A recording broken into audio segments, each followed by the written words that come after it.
asked me to come in whenever she wasn't going to be here. I go, oh no, I can't compete with that. She does have a passion for it, and I appreciate her. And again, we do encourage you to be here at 10 o'clock on Sunday mornings. Good to see you all here today. I know what season it is and what's going on, but we are so glad to see you here today.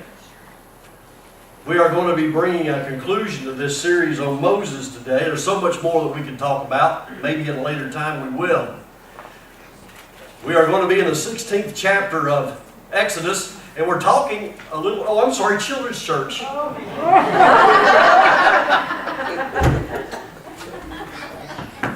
That was inevitable. That was going to happen sooner or later. Mine will let me know. And that did kind of touch a little bit on what I'm going to be talking about today, about complaining. And that's what the children of Israel did. And we're all still guilty of that today. There was a man once that dreamed of joining a monastery. His goal in life was to become a monk. And so one day he went to a monastery and talked to the head monk, whatever they're called. I don't know if it's on the business card, head monk. I don't know.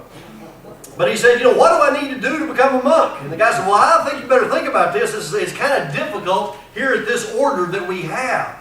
And he goes, well, I appreciate that, but that's what I feel like I need to be. And I've thought about it, prayed about it, and I want to do it. The guy goes, okay. He said, but here's the deal. In this particular order at this monastery, you are going to be confined so that you can study and pray. And you're only allowed to speak 2 words every year. He said, okay, I think I can do that. Well, after 12 months has gone by, the head monk comes back by to visit him, and he's allowed to say his 2 words. And his first 2 words were, food's bad. And he said, the head monk's okay, and he left. Another 12 months goes by, and he comes back, and he comes around to talk to this young monk. And he said, you got your 2 words, what are they? And he said, bed's hard. Okay, we'll see what we can do about that. Well, he left. After another year's gone by, the head monk comes back, brings the guy in, he says, you got your 2 words ready? He said, I quit. Head monk says, well, I'm not surprised. You've done nothing but complain since you've been here. Well, a month has passed as we get to chapter 16. Between the time Israel departed from Egypt to the time the nation reached the desert of Sin. Kind of a catchy little name there, isn't it? I think there's a lot going on underneath. So name it something like that. Now, water has already been a problem. Now they have run out of food as they have left out of Egypt. And they're frightened to the extent that they start talking about the good old days back in Egypt when they were, treated very harshly. Oh, we had such a good time, Moses, back in Egypt. Why did we leave? Oh, we had good time. We were all just singing around the campfire there about how great it was to be a slave in Egypt.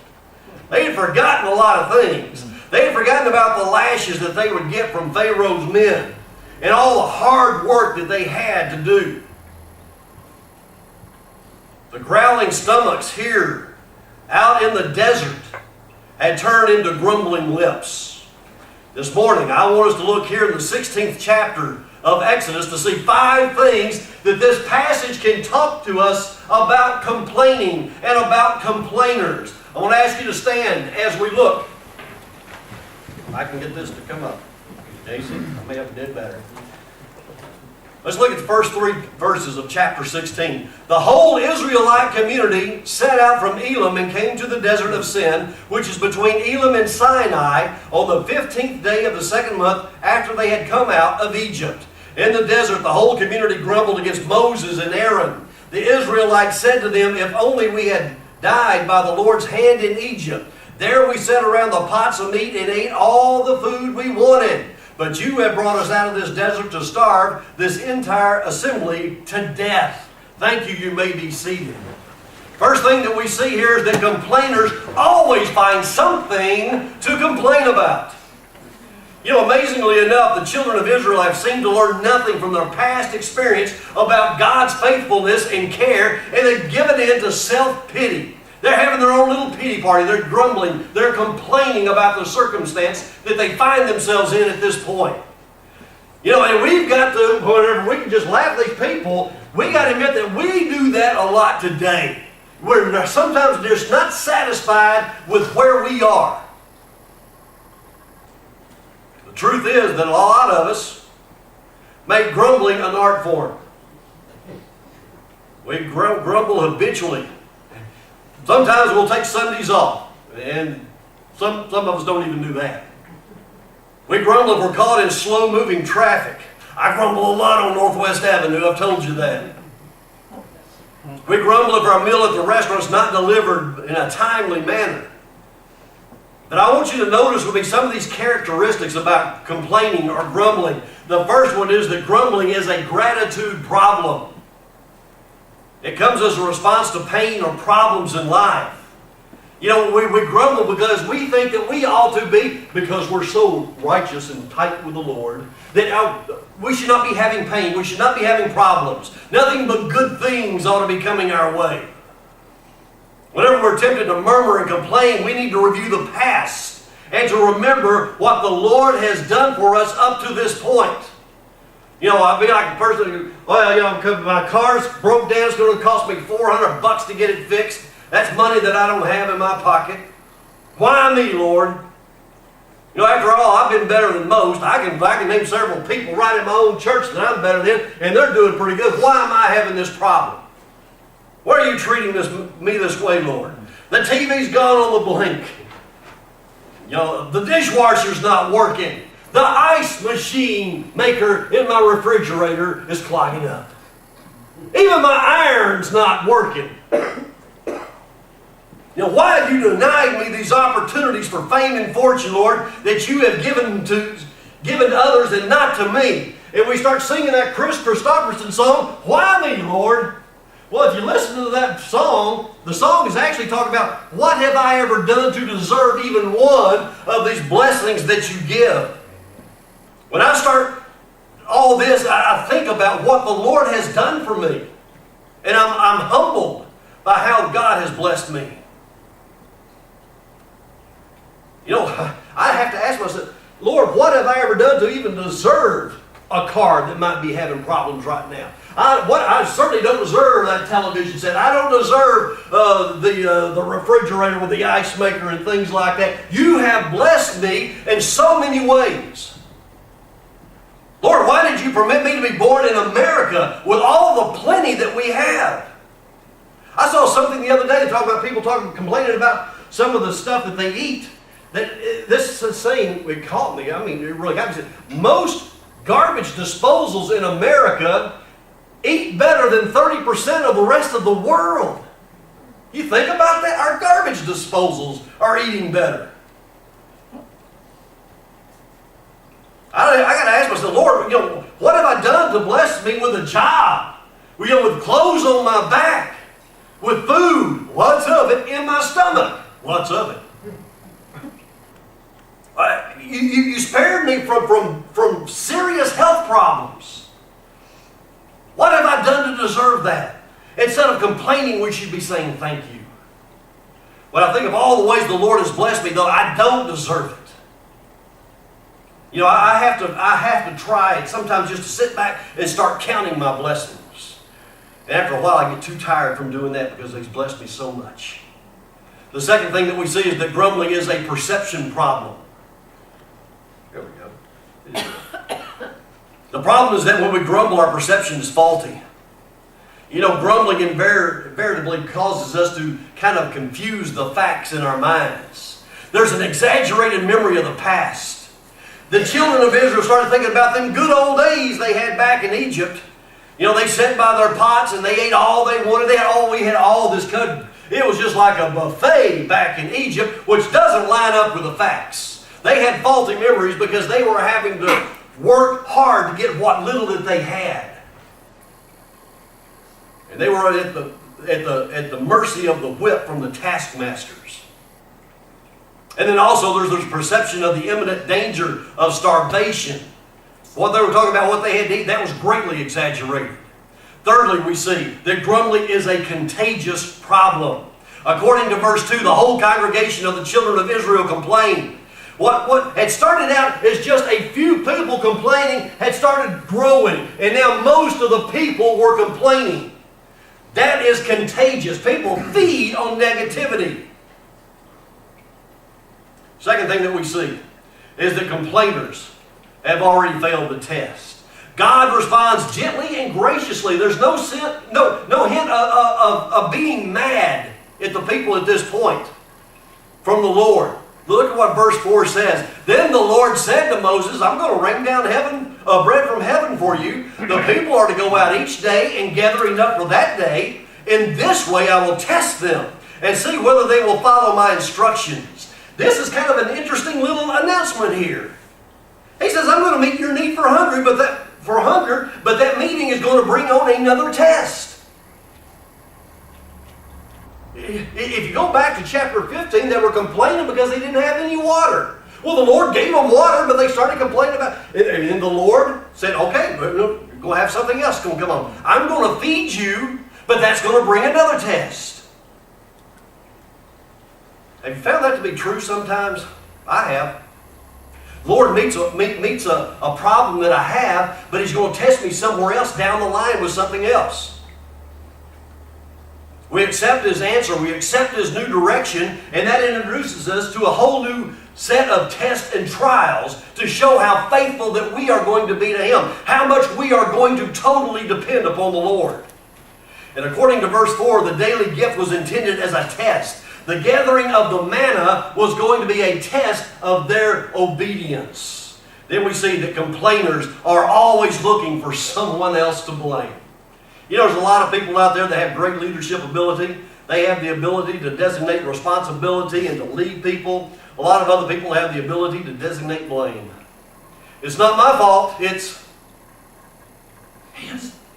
It's his fault, it's not mine.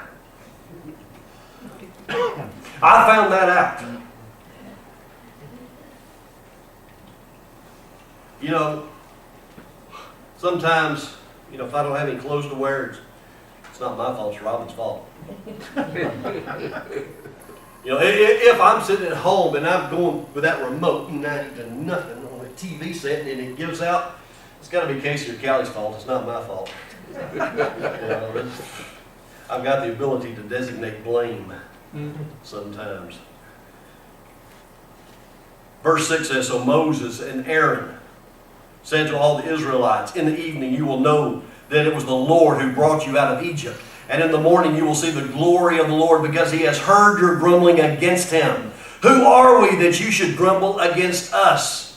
Moses also said, you will know that it was the Lord when He gives you meat to eat in the evening, and all the bread you want in the morning, because He has heard your grumbling against Him. Who are you? You are not grumbling against us, but against the Lord. Grumble, complain. Heard, and this kind of fits this time of the year, I believe. I heard that there was a doctor, a lawyer, and a preacher that were going deer hunting together. And they were all walking into the woods and getting ready to go to their respective blinds. They came across a little clearing, and a big old buck deer just jumped out into that clearing. And they all three pulled up their rifles and fired at once and dropped that buck. Well, they all started nagging at each other about who it was that actually had the lucky shot that knocked him down. Game warden heard all the commotion and came up and asked what it was. And they told him. They were trying to figure out who it was that got that deer. Game warden didn't say a word. He walked over, looked at the deer for just a moment, came back and said, I can tell you who killed it. It was the preacher. The other two said, well, why is that? And he said, because the shot went in one ear and out the other. Moses is talking to these people and it's going in one ear and out the other. They accused Moses of leading them into the wilderness to kill them. Moses, it's a great scheme that Moses had. I think I'll just go boldly up to Pharaoh. I'm sure he's telling the Israelites this. Yeah, that's what, now you got me, you're on to me, you got my plan. I was going to go right into the very presence of the most powerful man in the world who had the ability to kill me, and I'm going to say, let my people go. And I was going to do all these things, that I know that I don't have the ability to do. That was me, all right. It was all about me because I wanted to get you out here to kill you. Come on, please. That's what they're complaining about. They thought they were only venting their frustrations on Moses, a human being. But in reality, they were grumbling against God. As Moses clearly pointed out to them, grumbling was not a protest of his leadership. It was God's. Now, I don't know. I'm not going to try to get into this, trying to psychoanalyze any of these Israelites. Maybe some of them didn't want to hold Moses responsible, but really deep down what they were doing, they were too afraid to go to God with their complaints. They were afraid to confront him. Oh, it's a lot easier to talk about somebody else than to take our concerns to the Lord. Next thing we see is complainers are never satisfied with what they are given. Beginning in verse 13, we find out how God provided for Israel's needs. It says, that evening, quail came and covered the camp. And in the morning, there was a layer of dew around the camp. When the dew was gone, thin flakes like frost on the ground appeared on the desert floor. When the Israelites saw it, they said to each other, what is it? That's what manna means, literally. What is it? For they did not know what it was. Moses said to them, it is the bread the Lord has given you to eat. Psalm 78 calls manna angel food. They were provided. This was literally spread out for them on the ground. It was kind of like the early drive-through window. Except you didn't have to ask what it was, ask what you or tell them what you wanted. You didn't have to pay for it. You just reach in there and get it. It was out there for them. They didn't have to work for it. They didn't have to really do much in the way of preparation. All they had to do was to gather it and to eat it. And still they didn't like it. They were not thankful. That's another problem that we have sometimes. Rudyard Kipling was a great writer. And his writings not only made him famous, but it also brought him a pretty good fortune. A newspaper reporter came to him once and said, Mr. Kipling, I just read that somebody calculated of all the words that you've written compared to the money that you have made, you get paid something like $100 for every word. He was being kind of sarcastic. He reached into his pocket, pulled out a $100 bill and handed it to him. He said, I want you to give me one of them $100 words, please. Kipling looked at him, looked at the money, took it, put it in his pocket and said, thanks. Well, the word thanks is certainly $1 million word, if not a $100 word. I would say that because too many of us are not thankful. Well, we say we are, but how many of us really are thankful to the Lord for what He has given us? It's a small word, thanks, but it has a powerful meaning. The manna was described as having appeared in flakes or small round grains. It's described later on in this chapter as being like white coriander seed, and the taste of it was like wafers made with honey. In Numbers chapter 11, it records the feelings of the children of Israel toward the manna. It says, we remember the fish which we ate freely in Egypt, the cucumbers, the melons, the leeks, the onions, and the garlic. But now our whole being is dried up. That is, they've lost their appetites. There is nothing at all except this manna before our eyes. And you can almost hear the Israelites saying, manna again? Yuck! Not again.